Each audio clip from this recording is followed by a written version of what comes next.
हे रोल का घ्या पटकन. सर, देवेंद्र फडणवीस यांनी एका मुलाखतीमध्ये असं म्हटलंय की 2014 मध्ये आम्ही शिवसेनेचाच मुख्यमंत्री करणार होतो, 151 जागा देखील द्यायला तयार होतो, मात्र 143 जागा द्यायला तयार होतो, पण तुम्ही 151 वर अडून राहिले, मुख्यमंत्री तुमचाच झाला असता. असं आहे की आता 2025 आहे. 2014 आणि 2025 मध्ये पुलाखालून बरंच पाणी वाहून गेलं. तसं म्हटलं तर 2019 वर पण बोलायला हवं.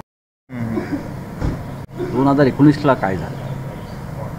2014 साली भारतीय जनता पक्षाचे वरिष्ठ नेते दिल्लीतून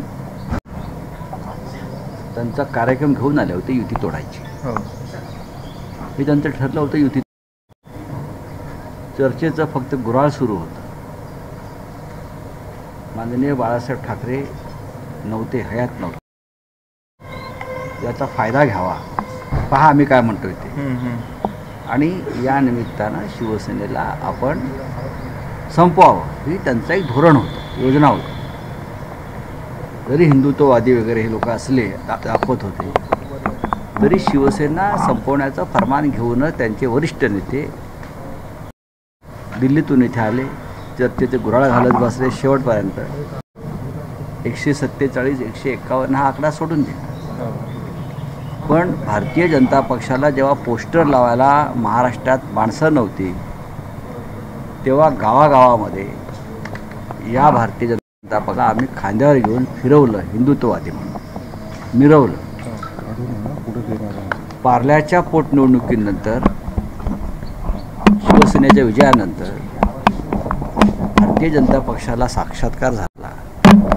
महाराष्ट्रात शिवसेना आणि हिंदुत्व सम्राट बाळासाहेब ठाकरे आपल्याबरोबर असतील तरच या देशामध्ये आपण हिंदुत्वाचा प्रखर प्रचार करू शकतो.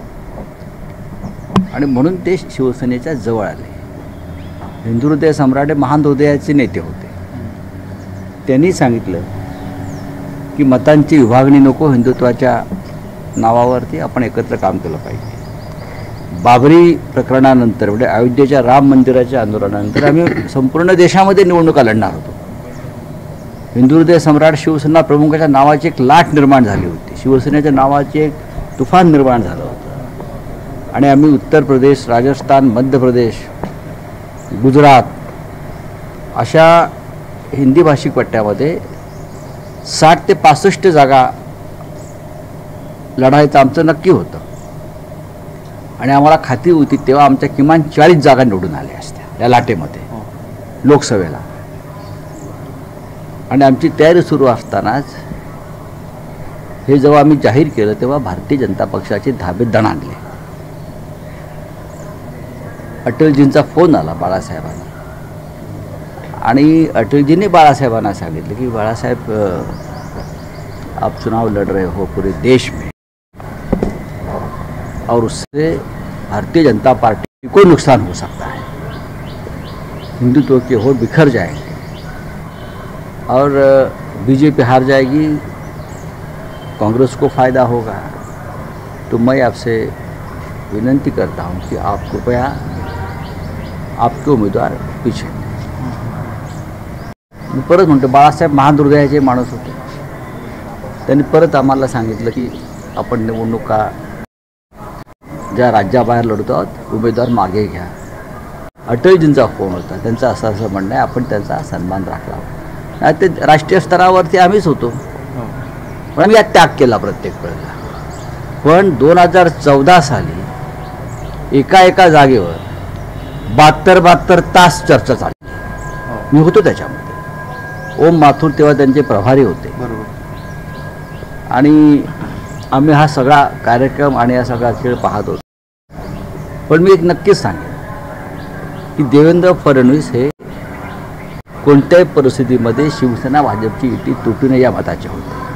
हे मी तुम्हाला अगदी प्रामाणिक. तेव्हा युती तुटल्यासंदर्भात करण्यासंदर्भात त्यांची भूमिका ही सकारात्मक होती. पण तरीही भारतीय जनता पक्षाचा वरून जो कार्यक्रम आला होता त्यानुसार ती तुटली. आज आपण नागपूरचे जे कोणी मास्टर माइंड आहेत ते फडणवीस यांच्याच मंत्रिमंडळात असल्याचं म्हणणं आहे. नाही, दंगलीचे मोठ्या दंगलीचे मास्टर माइंड हे नेहमी सरकारमध्येच असतात. सरकार कोणाचं आहे?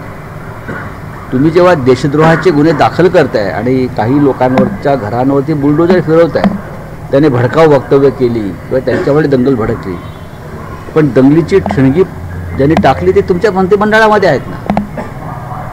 तुम्ही जर निष्पक्ष राज्यकर्ते असाल, तुम्ही छत्रपती शिवरायांचं नाव सांगत असाल, तर छत्रपतींनी प्रजेला त्रास देणाऱ्या त्यांच्या नातेवाईकांनाही सोडलं नाही आणि सहकाऱ्यांनाही सोडलं नाही. उगा शिवाजी महाराजांचं नाव घेऊ नका. तुम्ही तुमच्याच मंत्रिमंडळातले लोक आहेत जे कायदा सुव्यवस्थेला आव्हान देत आहेत. कायदा सुव्यवस्थेला आव्हान म्हणजे गृहमंत्र्यांना आव्हान आहे. हे देवेंद्र फडणवीस घेतलं पाहिजे. नुसतं चिखल उडवायच्या विरोधकांवरती आणि छाछोगिरी करायची. आय रिपीट, छाछोगिरी, बरं का? त्याला राज्य करणं म्हणत नाहीत. ठीक आहे, आज तुमच्याकडे सत्ता आहे, बहुमत फार चंचल असतं. मी वारंवार नेहमी सांगतो, बहुमत हे फार चंचल असतं. कधी सरकेल इकडे तिकडे, तेव्हा मग तुम्हाला कळेल आपण काय चुका केल्या होत्या. 5 वर्ष काही संधी नाही आता असं कोण म्हणतं? मी फार सकारात्मक माणूस आहे. मी बाळासाहेब ठाकरेंबरोबर काम केलेला माणूस आहे. शेवटचा मालुसर आहे. कळलं ना? मी फार सकारात्मक आहे. साहेब, कुणाल चित्रपटांचा जो आहे त्याच्यात काल विरोधकांनी दाखवले कोणाचे? माझे आणि आपले आहेत ना. मी काय नाकारतो? आपल्याच महाविकास आघाडीच्या नेत्यांच्या जवळीक त्यांचा आहे असाही आरोप आहे. मग त्यांच्या लोकांचे फोटो काढणं दाखवले. कुणाल कामरा हा अनेक वर्ष, त्याच्याने अनेक वर्ष, आता कुठे? कुणाल कामरा या क्षेत्रात नवीन आला तेव्हापासून त्यांनी काँग्रेस पक्षावर सुद्धा त्या काळातल्या मनमोहन सिंग असतील किंवा सोनिया गांधी असतील त्यांच्यासुद्धा अशा प्रकारचे शो केलेले आहेत.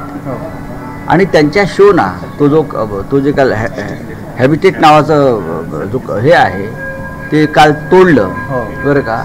तिथे मी अनेकदा गेलेलो आहे. मी जातो अशा शो ना. मी अभिव्यक्ती स्वतः, माझ्यावर टीका करतात ना हे लोक सगळे, मी तीही सहन करतो.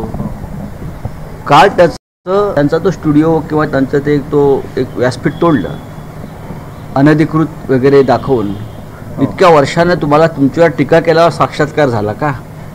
किती जे वास्तू आहे त्याच्यामध्ये काही बेकायदेशीर काम केलेलं आहे हे तुम्हाला काल समजलं.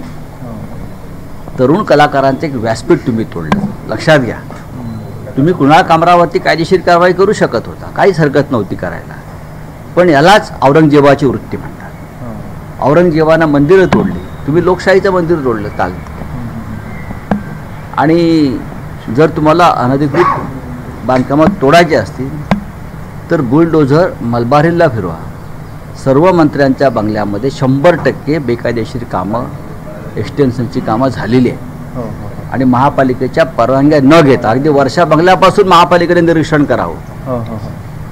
हां, सगळे सरकारी अधिकारी असतील, मंत्री असतील, प्रत्येकाच्या घरात मागे पुढे आतमध्ये हे त्या स्टुडिओप्रमाणे त्यांच्यापेक्षा मोठी कामं अनधिकृतपणे झालेली आहेत. कायद्याचं तुम्ही पालन करणारे लोक आहात ना, मग कायदा सगळ्यांसाठी सारखा ठेवा.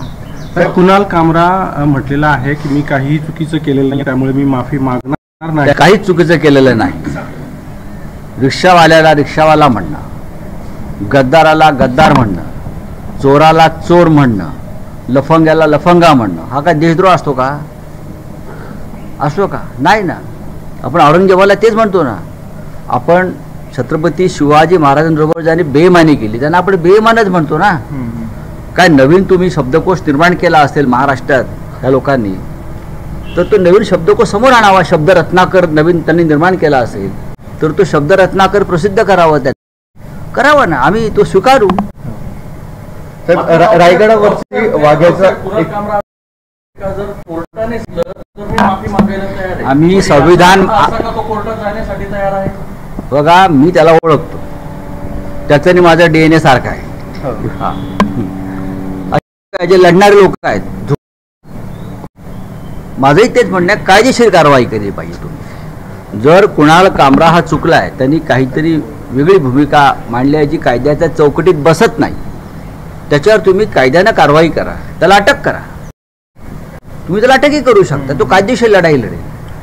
तुम्ही गुंडगिरी करताय, करा ना मग गुंडगिरी. मी म्हटलं ना, बहुमत फार चंचल असतं, फार चंचल असतं. तर रायगडावरचा वाघ्या कुत्रा जो होता, तर इतिहासामध्ये त्याची नोंदच नाहीये असं. इतिहासामध्ये नोंद असलेल्या अनेक गोष्टी आपण करलेल्या आहेत. हो, कारण त्या छत्रपती शिवाजी महाराजांशी संबंधित प्रेरणादायी गोष्टी आहेत. चला,